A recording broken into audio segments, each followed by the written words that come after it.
Ticketmaster is expected 1.5 million verified Taylor Swift fans on the site, but 14 million people were trying to get tickets. What? Did you hear about? I heard about this. Yeah. Are they nuts? They only expected 1.5 million tickets for the tour? Yeah. So I guess they obviously missed the mark on that one. Live Nation chairman says we could have filled 900 stadiums.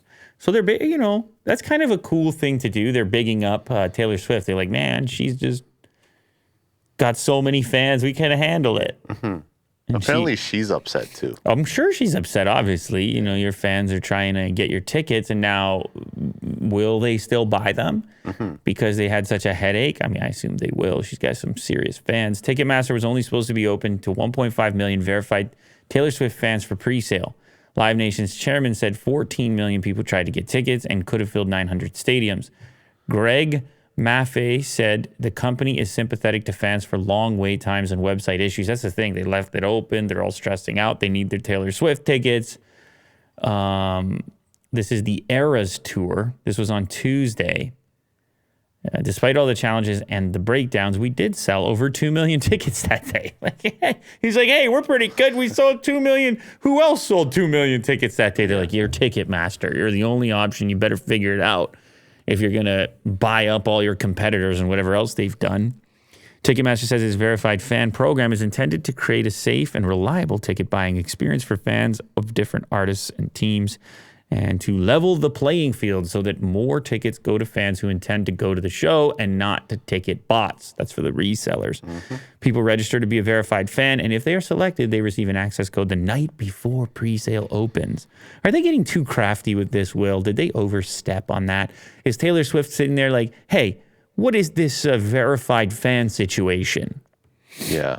Are they paying like an extra $10, $20? To be a verified fan? Like what? Yeah, they're always getting crafty with this stuff. More emails for Ticketmaster? Yeah, so I guess, people were talking on Twitter about how Ticketmaster is a monopoly. There's no competition. You got to take what you get from them because there's no one else in a position, and Live Nation owns all these venues, and people just wanted to dive into it. I think I even saw Marquez saying that Taylor Swift should just open her own Ticketmaster competitor.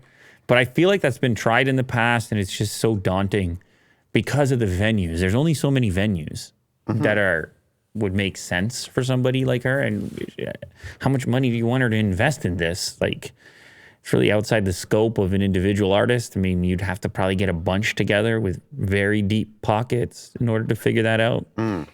Or start small with only a couple venues and then just do multiple nights and people have to travel. I don't know, Will.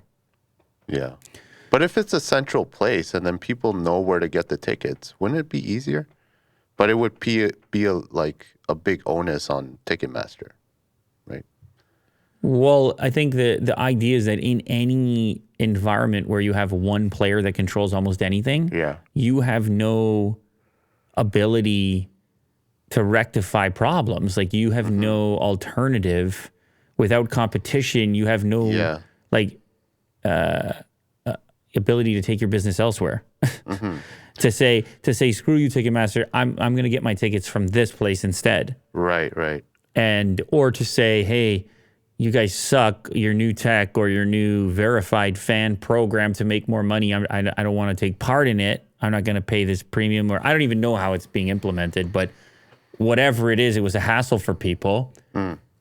And traditionally, in the marketplace, when it gets to the point that there's truly no competitors, things just tend to go downhill in general because there's no competition, right? There's no pressure or less pressure to improve. I mean, in the case of Ticketmaster, it's a bit different because the artists will always be supplying sufficient pressure, and they have extremely loud microphones.